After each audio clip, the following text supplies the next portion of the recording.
मेरा नाम अलादाद कुरैशी है। मैं अफ़गानिस्तान से हूँ। हाँ। और मेरी वाइफ इंडियन है। अच्छा। तो इसीलिए थैंक यू बोलना चाहता हूँ इंडियन गवर्नमेंट को और MAE को, MOI को। उन्होंने बहुत मेहनत करके हमको हाँ। उधर से दलदल से उतनी बड़ी हालत, तो वैसे आपको पता रहेगा। हाँ। बहुत गंदे हालत है। क्या बिटिया का नाम क्या है? इनकी नाम आलिया है। आलिया, कैसी हैं आप? बोलो अच्छी खुश? खुश होना इंडिया आने से। बात करो नाजू। हाँ। नाजू। और थैंक यू। आपकी वाइफ से अगर वो बात कर सकें इधर मिलन, इनसे जानना मिलन चाहेंगे। मिलन बात करो ना। आज आज बात कर। इमिग्रेशन कार्ड जो हैं वो दिए गए हैं क्योंकि बेसिक फॉर्मेलिटीज़ जो नॉर्मल फ़्लाइट में आने पर जो फॉर्मेलिटीज़ होती हैं वो चूंकि यहाँ पर कंप्लीट नहीं हो पाई थी इस मिलिट्री एयरक्राफ्ट के अंदर, इसलिए उनके इमिग्रेशन की जो प्रोसेस है वो इस समय कंप्लीट की जा रही है। और इस तरीके से छोटे छोटे बच्चों के साथ में लोग यहाँ पर मौजूद हैं। आप खुश हैं? ठीक हैं? क्या? आप खुश हैं? हाँ, बहुत बहुत शुक्रिया भारत सरकार का जो हम लोग को सुरक्षित यहाँ तक ले। क्या नाम है आपका? मेरा नाम वदूद शिरजाद है। अच्छा। तो आप किस हालात में वहाँ से निकले? बड़ी मुश्किल थी? हाँ, हमें बहुत ही बड़ा मुश्किल का सामना करना पड़ा। बहुत ही टफ सिचुएशन था वहाँ पे।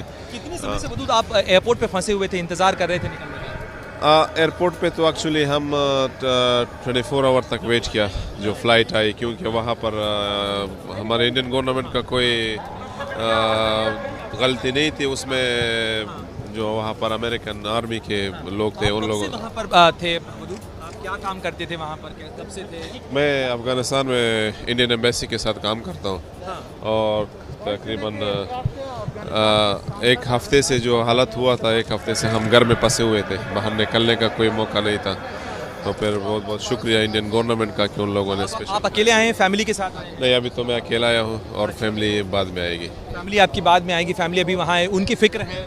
हाँ, उनकी भी टेंशन तो बहुत ज़्यादा है, पर अल्लाह के भरोसे छोड़ दें, इंशाल्लाह सब ठीक रहेगा। तो गवर्नमेंट ने प्रॉमिस किया कि उनको भी सेफली यहाँ पर शिफ्ट कराएंगे। तो निश्चित रूप से इस तरीके से लोगों के अंदर जो चिंताएं हैं, जो कहा जाए कि एक राहत भी है उनके चेहरों के ऊपर, ये चेहरों पे नज़र आती है कि वो लोग यहाँ आने के बाद। क्या नाम है आपका?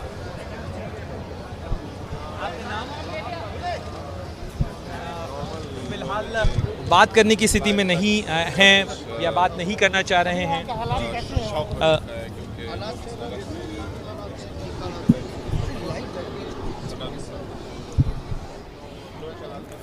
देखिए, हम तस्वीरें लगातार आपको दिखा रहे हैं। प्रणय हमारे संवाददाता वहीं पर मौजूद हैं जहां हिंडन एयरबेस पर इन सभी को रखा गया है, सुरक्षित इनकी वापसी। और सुना आपने कि कैसे इनके चेहरे पर एक सुकून है। सभी भारत सरकार का धन्यवाद कर रहे हैं क्योंकि मुश्किल हालातों में थे, पता नहीं था कि यहाँ से किस तरह से आगे निकल भी पाएंगे या नहीं, भारत पहुँच भी पाएंगे या नहीं। या फिर देखिए, जो अफगानी हैं, जो अफगानिस्तान के ही नागरिक हैं, उन्हें भी यहाँ पर लाया गया है। और ऐसे मुश्किल हालातों से निकलकर भारत इस वक्त C-17 ग्लोब मास्टर के जरिए ये पहुंचे हैं। सीधे एक बार फिर से प्रणय का रुख कर लेते हैं। प्रणय, आप लगातार बात कर रहे हैं, अगर मुमकिन है तो कुछ और लोगों से बात कीजिए वहां पर।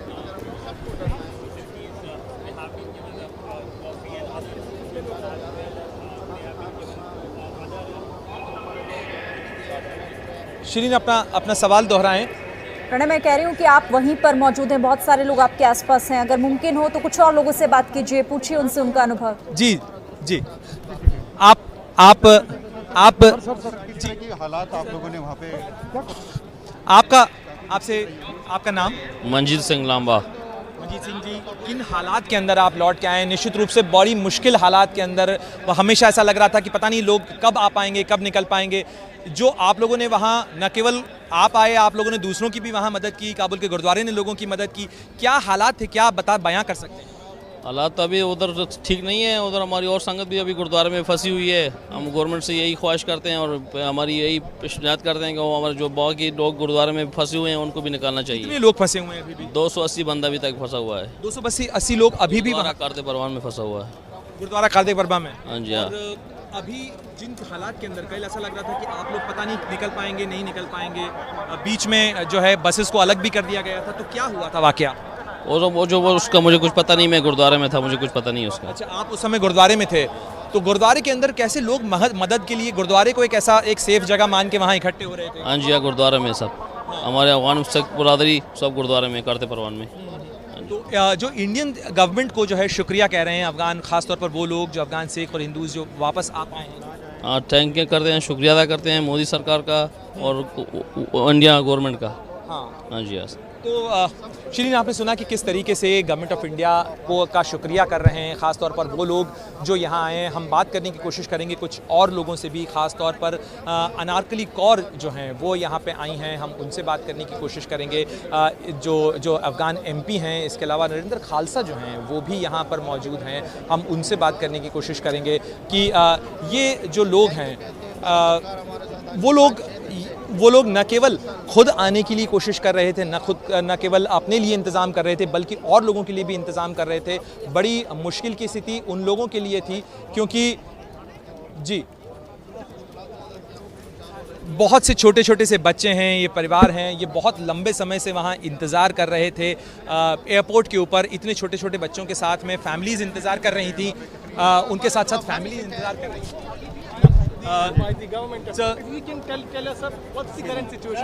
आप किस तरीके के हालात के अंदर आप वहाँ से लौट पाए हैं? हालात आपको पता है, जो उधर निज़ामी हालात है, हालात ख़राब थी, ठीक नहीं थे। बहुत रियासत गर्दी चल रही थी, परेशानी बहुत ज़्यादा थी।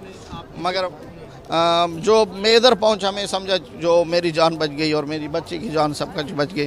क्यों उधर परेशानी बहुत ज़्यादा थी, संगत को बहुत परेशान थी, और जो हमारे हिंदू भाई सिख भाई उधर रहते थे और उनको भी परेशानी बहुत ज़्यादा है उधर। मैं भारत सरकार से यही चाहता हूँ जितने बंदे उधर बचे हैं उसको भी लौट आएँ इंडिया। फिर कल ऐसा हालात हुए कि आप लोग निकलने की कोशिश कर रहे थे लेकिन बीच में रुकना पड़ा, वापस गुरुद्वारे जाना पड़ा, क्या हुआ? आपको पता है, जो एयरपोर्ट जाओ, एयरपोर्ट पे हर एक गेट में 5,000-6,000 बंदा खड़ा है, और उधर परेशानी ये थी जो हमें टाइम नहीं मिला जो हम अंदर जाए। मगर हम उस टाइम फिर एक तालिबान के लोग भी आए, हमें परेशान किया, फिर हम भागे उधर से। फिर ये गुरुद्वारे जो हमारे इंडियन भाई थे वो भी परेशान बहुत ज़्यादा थे, क्योंकि उधर अब निज़ामी हालात है, कुछ पता नहीं है अच्छा बंदा कौन है, बुरा बंदा कौन है, कुछ पता नहीं लगता। फिर हम कोशिश की, निकले। फिर रात को 8 बजे थे कि हम जो VIP दरवाज़ा एयरपोर्ट का है उधर से हम आ जाए। तालिबान के कितने लोगों ने आपको रोका था, क्या कहा था, वो क्या कहना चाहते थे? कागजात आप लोगों के चेक किए? नहीं, तालिबान तो हमेशा में कहते हैं तुम अफगान हो, अफगानिस्तान में रहो, आपकी सब कुछ सुरक्षित हमारी जिम्मेवारी है। मगर हम अब देख रहे हो कि उस तालिबानों भी एक गुरोह नहीं है, 1000 किस्म तालिबान हैं। किस से बात करें, किस से ढूंढें, तब तक हालात ना बने हम कुछ नहीं कर सकते हैं। इसलिए हम कोशिश की, क्योंकि अफ़गानिस्तान की हालात अब सीरियस है, हम जाएं अफ़गानिस्तान से, कोई जेड़े मुल्क में भी हो।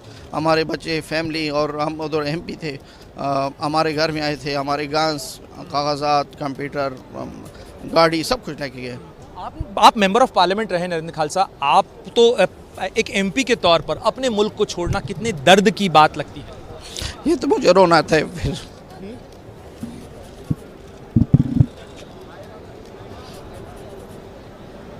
सर आप जाएंगे अपने घर, आप चिंता मत करिए, आप जाएंगे, ऐसा आप रोइए मत सर।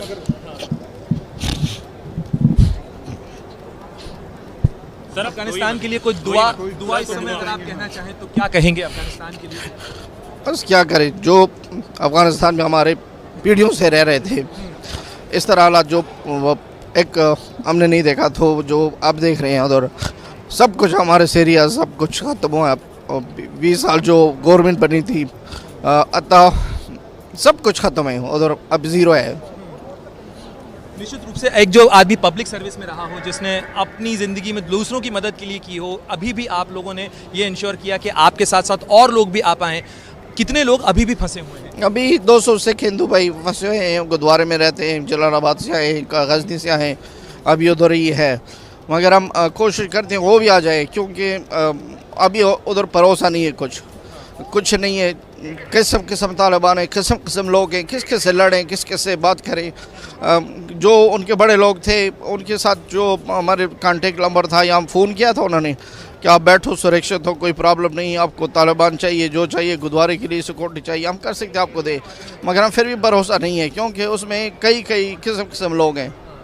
और 5-7 दिन से 10 दिन से गुरुद्वारा ही लोगों का घर बन गया था। हाँ जी, सारे संगत गुरुद्वारे में है, और गुरुद्वारे में अभी भी लंगर चालान है। कोई हमारे और सेवादार जो है उधर बैठे हुए हैं, सब कुछ कमरे हैं गुरुद्वारे में, सब कुछ है, लंगर 24 घंटे उधर चल रहा है।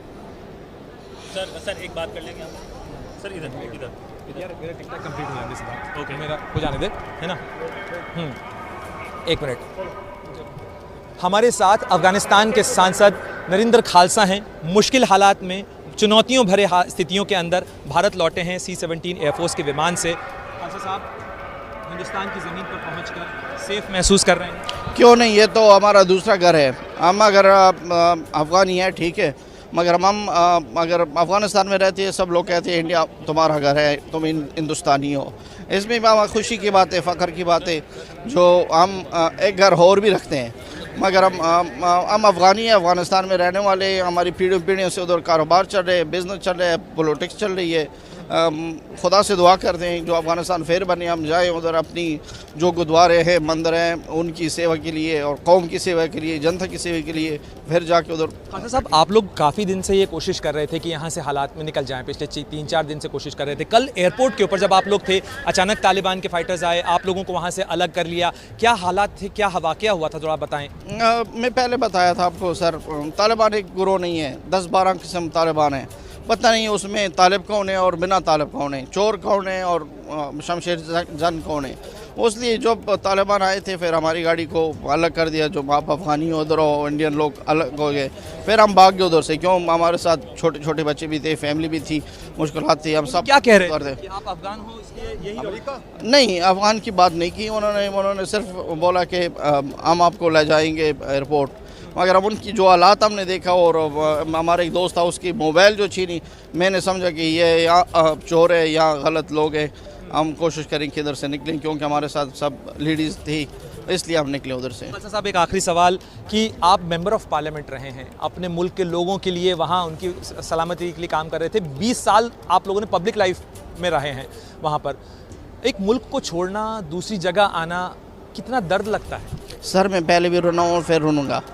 अफ़गानिस्तान हमारा मुल्क, हमारी माँ है, और हमारे अफ़गानिस्तान से बहुत प्यार है और उन पब्लिक से भी प्यार है। हम 20 साल पहले से जो हम अफ़गानिस्तान को देखा और अब तक जो बन रहे अफ़गानिस्तान पूरे इत्तेफाक से, और उस तरह मुसलमान भी उधर नहीं रहते जो हमको बोले हम काफिर हो या हिंदू हो या इस मुल्क के नहीं हो। बहुत अच्छी सिस्टम चल रहा था, अच्छा प्रोग्राम चल रहा था, अच्छा अक़लियतों को उनका हक देता था अशरफ गनी साहब। जो जिस किस्म हमारा काम था वो अशरफ गनी साहब ने इस कभी भी नहीं बोला कि सरदार हिंदू को ये काम मत करो। वो खुद अपने सपना, लगता है एक सपना टूट गया। हाँ, सपना टूट गया बस। अफ़गानिस्तान से हमारी अभी उम्मीद टूटी हुई है, नहीं कर सकते हैं जो बाद में क्या होगा। अरदास करनी हो तो क्या अरदास करेंगे अफ़गानिस्तान के लिए, काबुल के लिए, इस समय के लिए? बस सच्चे बादशाह गुरुनानक साहब सब देश अफ़गानिस्तान में अमन शांत बरकरार करे।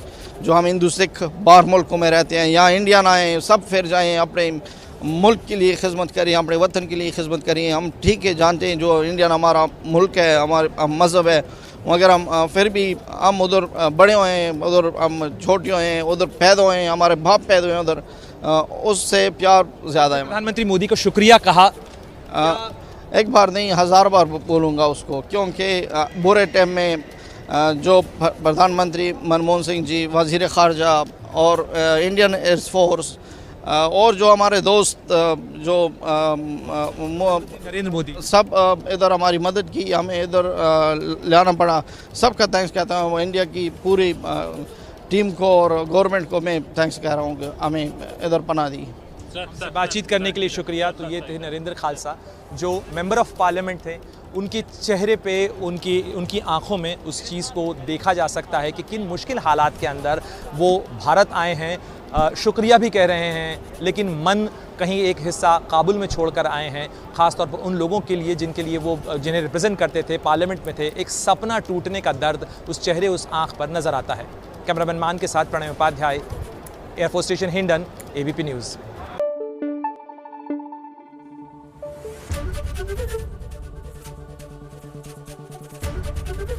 ABP न्यूज़ आपको रखे आगे।